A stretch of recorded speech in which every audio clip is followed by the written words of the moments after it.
Geceye bak, yıldızlar parlıyor, kalbim ateş, senle yanıyor. Aklımda ben hep seni arıyor, rüyalarda yine seni buluyorum.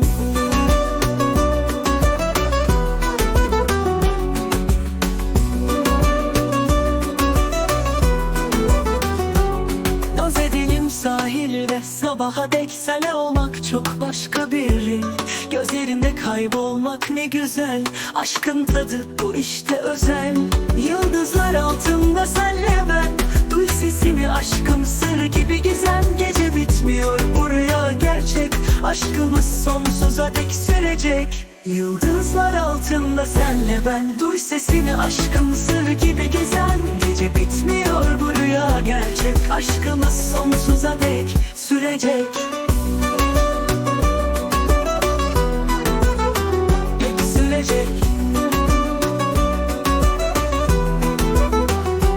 Şehir ışıkları bize eşlik eder, gülümsediğin an dünya döner. Senle geçen her saniye değer, sensiz dünya hep eksik, hep keder. Kalbim sende kaldığından artık gel, sensiz geçen her gün acı ve keder. Bırakma ellerimi, sıkı sıkı tut, sonsuza dek bu aşk bitmez, unut. Yıldızlar altında senle ben, duy sesini aşkım, sır gibi gizem. Gece bitmiyor, bu rüya gerçek, aşkımız sonsuza dek sürecek.